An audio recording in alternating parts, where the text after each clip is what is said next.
কুদাল আমার কাছে কুদাল এটা কি কলা কুদাল সবারই একটা বিহার উড়িষ্যার মহানদীপতি তোমার শেষ উপদেশ আমি ভুলিনি জনাব। তুমি বলেছিলে ইস্ট ইন্ডিয়া কোম্পানির পক্ষে সৈন্যদের কখনো প্রশ্রয় দিও না।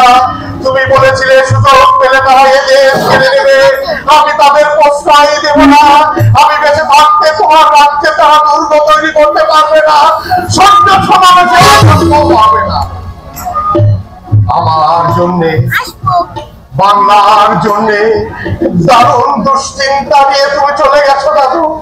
রোগ চিহ্ন দেহ ত্যাগ করে আজও তুমি শান্তি পাওনি।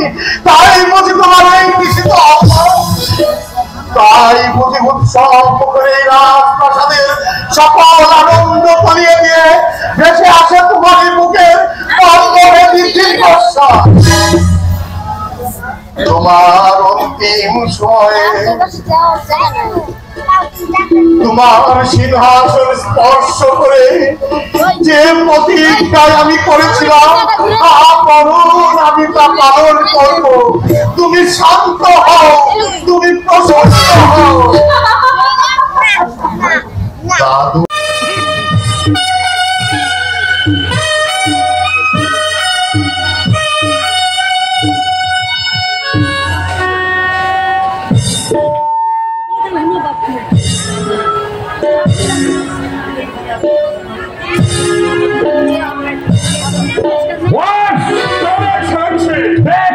তুমি কি খবর পাঠিয়েছো? আমার স্মরণ হইতেছে না। এত বড় স্পর্ধা তোমার! আমার রাজ্যে, আমার আশ্রয়ে, আমার দেশে ব্যবসায় রত থেকে তুমি আমার বিরুদ্ধে ষড়যন্ত্র করো। আমার অনুমতি নিয়ে কাশিম বাজার দুর্গে তোমরা বহুত অস্ত্র আমদানি করেছো। জানিয়েছে কলকাতা দুর্গ সংস্কারের কাজ বন্ধ করবে না। তোমরা ভেবেছো তোমাদের এই উদ্ধত আমি নীরবে সহ্য করবো? মিস্টার ব্ল্যাক কি করিয়াছে তাহা আমি জানি না, জানলেও সেই কৈফিয়ত তোমাকেই দিতে হবে। কেননা তোমাদের কোম্পানির প্রতিনিধি হিসাবে তোমাকে এই দরবারে ঠাঁই দেওয়া হয়েছে, আর তোমাকে যতটুকু সম্মান দেখানো হয়েছে তা শুধু সেই জন্যই। নইলে তোমার ব্যক্তিগত চরিত্রের যে পরিচয় আমি পেয়েছি, তোমার মাথা মুড়ে গোল ফেলে রাজ্য থেকে বের করে দিত।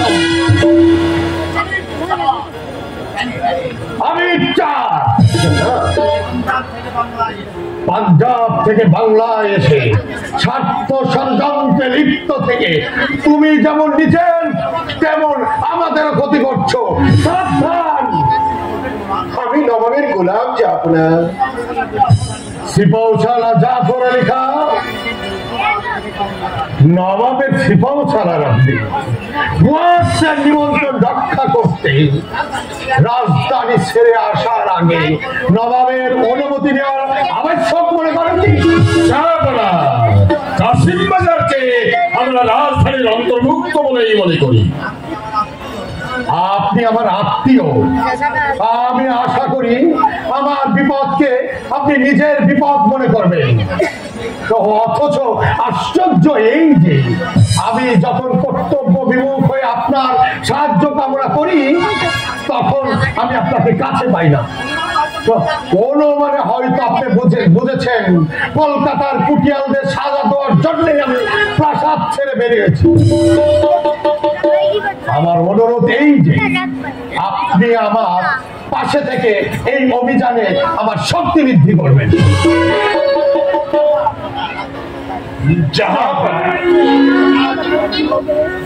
দাদা রাজবল্লভ, আপনার মতো উদার হিন্দু আমি আর একটিও দেখিনি। হিন্দু হয়ে মুসলমানের নিমন্ত্রণ রক্ষা করতে আপনি বরাবরই উদারতার পরিচয় দিয়েছেন। কি বলতে চান বলুন? কিছু বলবার কথা নেই জনাব, আমি শুধু আমার শ্রদ্ধা নিবেদন করছি। আপনাকে আমার সঙ্গে কলকাতায় যেতে হবে। অনেকদিন আপনি পুত্র কৃষ্ণ বল্লভকে দেখেননি, একবার দেখে আসবেন।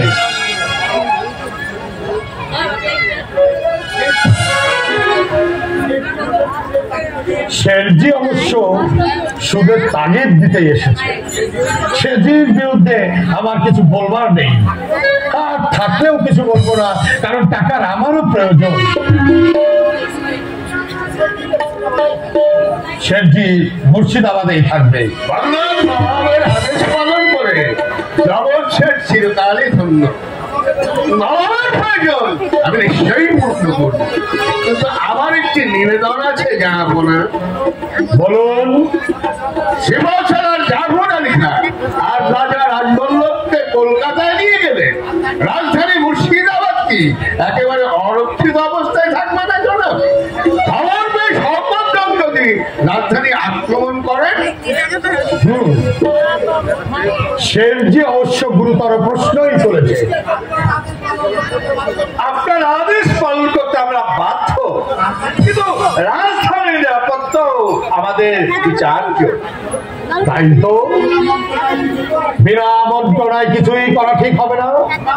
গোলাম হোসেন কোথায় থাকি শুনলু? এই তো জনাব, আমি আপনার পায়ের তলাতেই আছি। বলতো বান্ধব, সিপাহসালার আর রাজা রাজবল্লভ ওনাদের কলকাতায় যদি নিয়ে যায়, মুর্শিদাবাদের কি কোনো ক্ষতি হবে কিনা? এতে রাজনীতি যাব না। এতদিন দরবারে রয়েছিস, রাজনীতি বুঝিস না? জানলেন শেঠজি? শুনুন রাজা, বহুত বুদ্ধি রাখে আমার এই বান্দা। জনাব, এক সময় একদম চোরের সঙ্গে আমায় থাকতে হতো। নগরের সবচেয়ে প্রয়োজনীয় প্রাণী কি তাই নিয়ে চোরের দল একদিন তুমুল তর্ক। তা কি সাব্যস্ত হলো? সাব্যস্ত হলো শেয়াল আর পেঁচা না থাকলে নাগরিকদের বড়ই ক্ষতি সাধন হয়।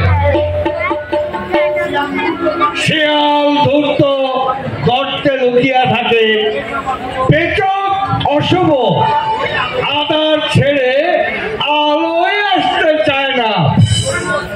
তবু শিয়াল প্রহর ঘোষণা করে, আর পেচক অমঙ্গলের আশঙ্কা দিয়ে নাগরিকদের উপকার করে। সেই থেকে চোরের দল শেয়াল আর পেঁচার পুজো আরম্ভ করতে লাগলো।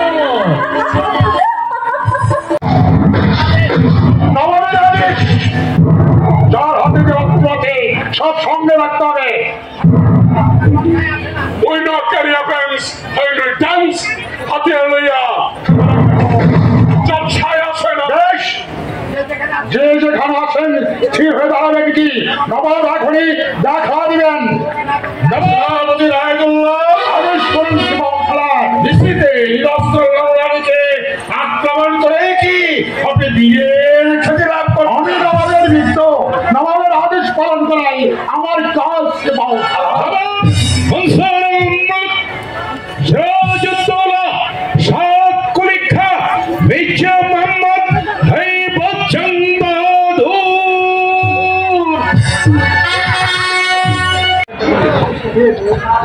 কলকাতায় কি হইতেছে একবার ভাবিয়া দেখুন। নবাব বলিলেন আমরা বলিলাম সে ঠিক হবে না। নবাব দল দেখালেন তিনি কলকাতায় আটক করিবেন। আমরা কামান বসাইলাম। দেখুন আমি আপনাদের বলিতেছি ভারী যুদ্ধ লাগিবে। নবাব যখন কলকাতা হইতে মুর্শিদাবাদ যাইবে, আমার কি ভেবে ভারী যুদ্ধ হইবে। মুর্শিদাবাদ সেখানে আপনারা যা খুশি তাই করতে পারবেন। বলুন কি করতে হবে, আমি প্রস্তুত। জীবন চালা মিস্টার জাফর আলী খান। রেজা কি করিতে পারে? খুশিদি বেগম কি করিতে পারে? বলুন বলুন, বিরোধ চলবেন না, বলুন। খুশিদি বেগম নবাবের প্রাসাদে বন্দিনী রয়েছে। আপনারা সবাই মিলিয়ে তাহাকে মুক্ত করিয়া যাবেন। আপনারা কলকাতায় কি করেন সেই ভেবেই আমরা কাজ করবো সাহেব। সেদিন কি করিবেন? বিপদকালে বান্ধবদের ত্যাগ করে না। কলকাতায় আজ আমার লোক পাঠাইবেন, অমিচাঁদ নিজে যাইবে। নবাব যাতে কলকাতা হইতে পৌঁছাইতে না পারেন তার সমস্ত ব্যবস্থাই করবেন। আর যদি কলকাতা হইতে ফিরিয়ে আসে তাহা হইলে আপনারা সবাই দেখবেন মুর্শিদাবাদের গতিতে দোসরা নবাব বসে আছে। দেখছি মনে মনে লোক জাফর আলীকে নবাব হইলেন, শেখ রাজা গুসা হইবে। আর শেখ রাজা নবাব হইলে তুমি চাঁদে ভিড়বে হাম্বি আছে কিছু। আপনারা কি করবেন সবাই এক চোখে বলুন। আপনাদের কে বললে? এটাই আমার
मेरे से टूटेला हाथों में चमकारो मांग ओ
Now, gentlemen, we are prayer to God.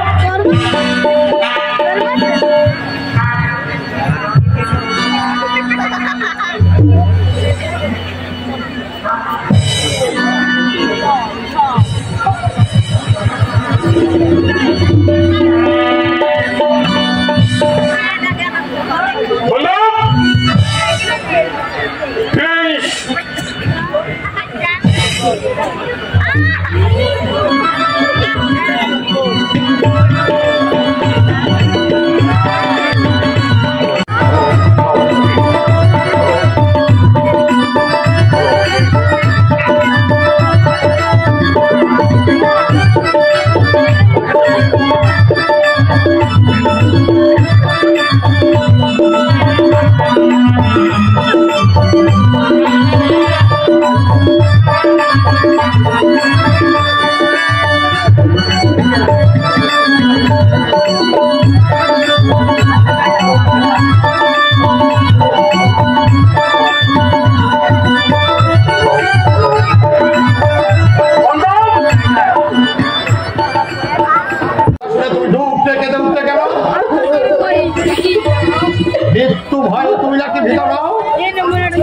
গোলাম হোসেন প্রতিহারী প্রতিহারী প্রতিহারী প্রতিহারী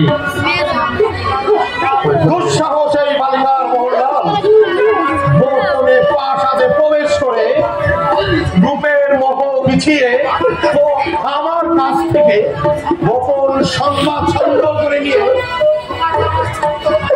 তোমাকে আমার সন্দেহভাজন করতে চায়।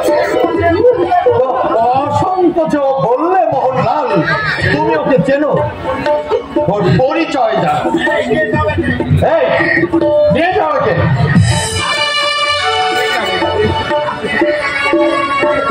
আজকে রাতটা ওকে কারাগারে রেখে দেবে, কাল সকালে প্রকাশ্যে দিবালোকে ওকে গুলি করে হত্যা করবে আর ঘোষণা করে দেবে নবাবের আদেশে এক গুপ্তচরকে মৃত্যুদণ্ড। চলো, কোথায় যেতে হবে? দাঁড়াও দাঁড়াও বাবা, সব দাঁড়াও। নবাবের নিমকের তোমার কাছে তা আমি জানি, কিন্তু কাজের উৎসাহ এতদিন তো দেখিনি। গোলাম হোসেন জানাব, জানাব মোহনলালকে ছেড়ে। মোহনলাল আমি মিথ্যে বলেছিলাম যে হবো না। আমার কাছে তুমি মিথ্যা বলেছিলে, তোমার স্পর্ধা তো কমরায় বললাম। এই জানাব, মোহনলাল সত্য কথা বলবে। আগে এই রক্ষীদেরকে আপনি যেতে আদেশ করুন। আমি কিছুই বুঝতে পারছি না, এ সবই কি আমার স্বপ্ন? আগে ওদেরকে যেতে আদেশ দিন।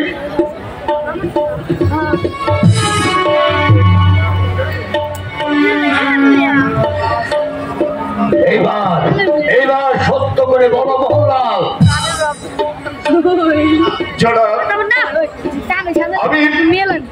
আমি ওকে চিনি না। ওর ভগ্নী, তোমার ভগ্নী নর্তকী? ভগ্নী যে এক দস্যু ওকে অপহরণ করে নিয়ে যায়, কিন্তু নিজের ভক্তি বলে সেখান থেকে সে পালিয়ে আসে, কিন্তু সমাজে সে ঠাঁই পায়নি জানাবে। তাই দেশের দায় সে গুপ্তচরের কাছে প্রবৃত্ত হয়েছে। গুপ্তচর নয় যে হব না, প্রাসাদের বাইরে নবাবের হিতৈষী যে সামান্য কয়েকটি নবাবে নারী আছে, ও তাদের মধ্যে একজনে শত্রুপক্ষের গোপন সংবাদ ও আমাদের কাছে পৌঁছে দেয় জানাবে। ওর সব গেছে যে হবে না, কিন্তু দেশের প্রেম যায়নি। তবে তুমি ওর পরিচয় দিতে কুণ্ঠিত হয়েছিলে কেন? লজ্জায়। লজ্জা? আশ্চর্য লজ্জাবোধ তোমার মোহনলাল। তোমার ভগ্নী নিজের ইচ্ছায় নয়, দুর্বৃত্তের হাতে পড়ে ওকে ওকে গৃহহারা হতে হয়েছে। আর তুমি দরবারের একজন উচ্চপদস্থ কর্মচারী হয়ে তোমার ভগ্নীকে তুমি পরিচয় দিতে লজ্জা বোধ করো। তার সঙ্গে যে তোমার রক্তের সম্পর্ক রয়েছে তাও তুমি অস্বীকার করো। তোমাদের নীতিবোধ সত্যিই দুর্ভেদ্য।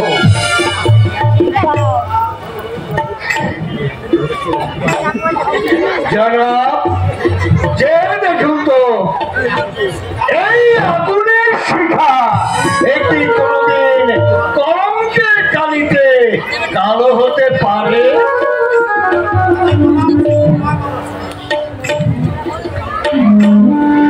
তোমাদের নবাবকে ক্ষমা করো।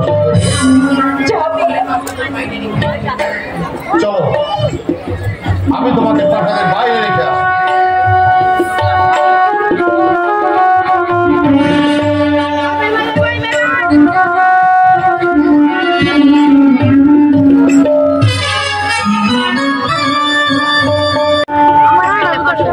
চারিদিকে শত্রুর উত্থান, হেরেমের প্রাসাদের নগরের পল্লীতে সিরাজের শত্রুর অভাব নেই। আমাকে আত্মরক্ষার জন্য সর্বদা সচেষ্ট থাকতে হয়। এ সময় তুমি তুমি যদি আমায় ভুল বুঝো, তুমি যদি মনে করো তোমার স্বামী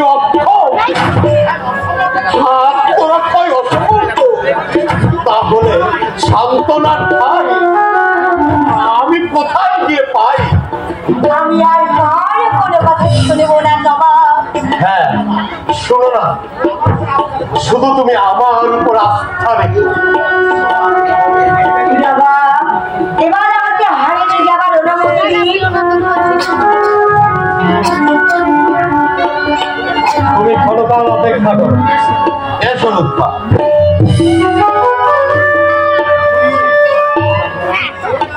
সহ্য করে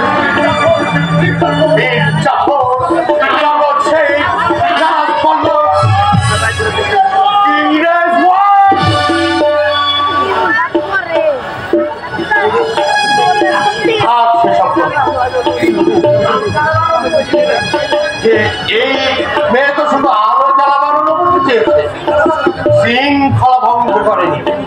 হারিনের প্রতিহারিণীকে ডেকে পাঠাবো? কেন? ওই নর্তকীর জন্য একটি কক্ষ দেখে দেবে। বেগম সাহেবার অশেষ দয়া,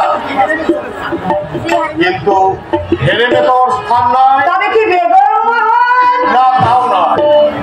তাহলে এই দরবারের শোভা হয়েই উনি থাকবেন। ওর কথা শুনে মনে হয় দরবারে আসন পাবার যোগ্যতা সে রাখে।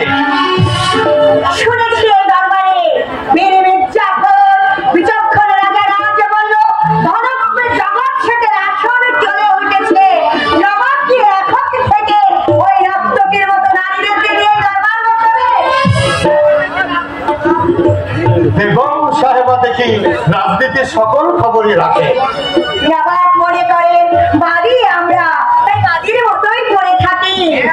হ্যাঁ, বেগম সাহেবা রাজনীতির সকল খবরই রাখে, শুধু এই খবর রাখে না যে রাজ্যের বীর সেনাপতিরা বিচক্ষণ মন্ত্রীরা দিন রাত ষড়যন্ত্র করে এই নবাবকে সিংহাসন থেকে বিকার করে দিতে চায়।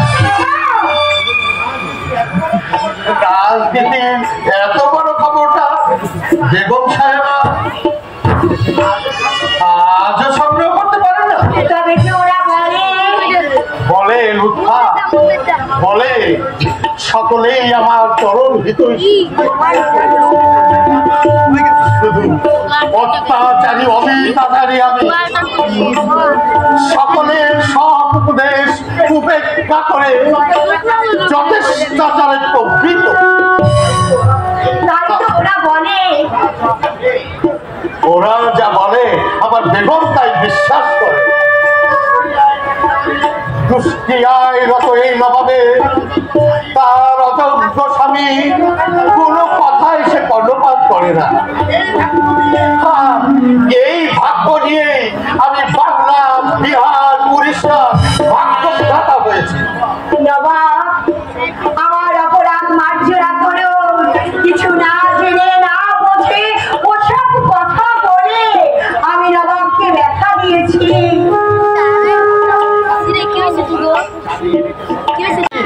এই নারী নিগ্রহ আমি ইস্ট ইন্ডিয়া কোম্পানির কথা বলছি না, আমি বলছি মির্জাফর রাজবল্লভ কোম্পানির কথা।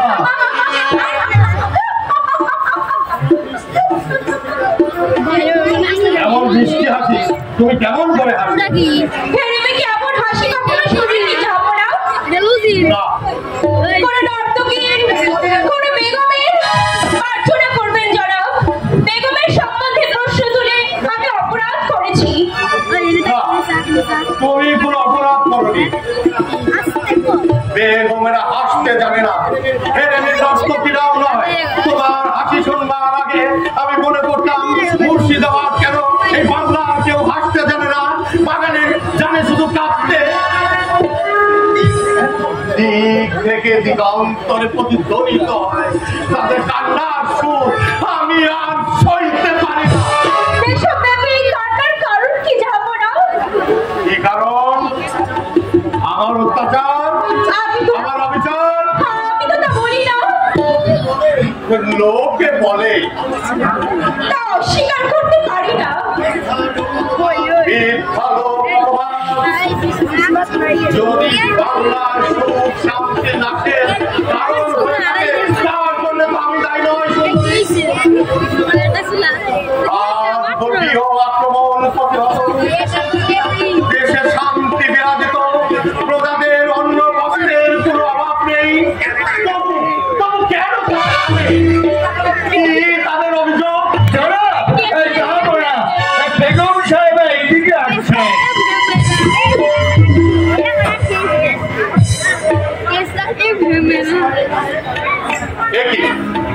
তুমি এ সময় এখানে? হারেম থেকে আপনি বেরিয়ে এলেন আর ফিরলেন না, তাই বুঝি ভয় হলো আর বুঝি ফিরে না যায়? এমন একদিন আসবে যেদিন হেরেম ছেড়ে, তোমায় ছেড়ে, এই রাজ্য ছেড়ে আমি সেইখানে চলে যাব যেখান থেকে মানুষ আর কখনো ফিরে না। যদিও সেদিন আসতে এখনো অনেক দূর। সেদিন দূরে জেনেও তুমি কাঁদছো? তুমি আমি কেন বেরিয়ে এলাম তুমি জানো? আমরা নবাবকে শান্তি দিতে পারি না বলে নর্তকীদের বিরল গান শুনে, উচিত নাচ দেখে আমি ঝিমিয়ে পড়েছিলাম। যেন শুনতে পেল দারুণ কণ্ঠস্বর ছুটে এলো এই, আমি যেন দেখতে পেল সিংহাসনে তিনি বসে রয়েছেন, চোখে মুখে তার দারুণ কণ্ঠ। আমি তাকে বোঝাতে চাইলাম আমি কর্তব্য বিমুখ হব না। যেন হেসে উঠল। চেয়ে দেখলাম সিংহাসনে দাঁড়িয়ে আপনি যা অসুস্থ যাবে না।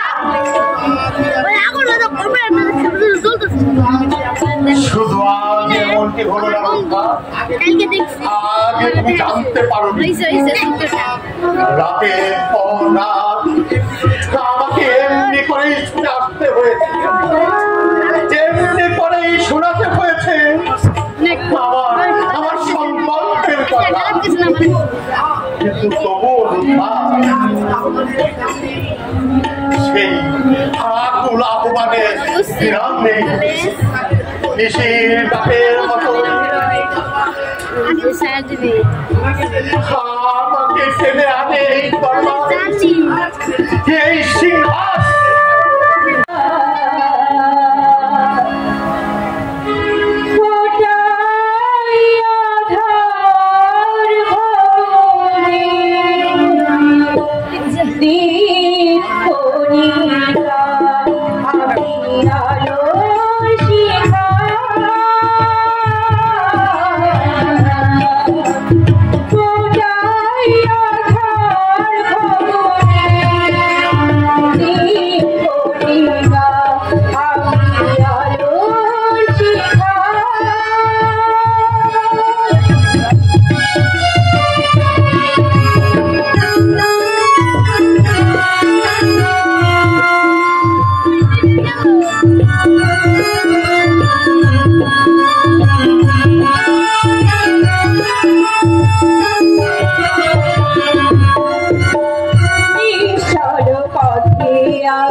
Oh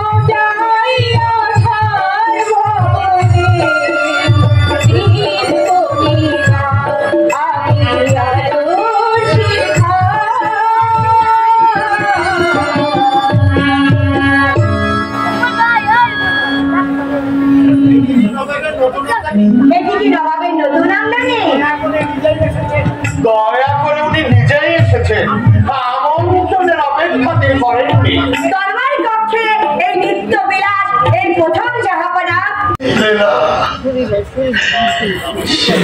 চেষ্টা ওরা আমাকে করতে দিলে না, বাঁচতেও দিলে না আমাকে। সুখে দেখো ভাই সব, বাংলায় শান্তি ফিরে আসুক। লা ইলাহা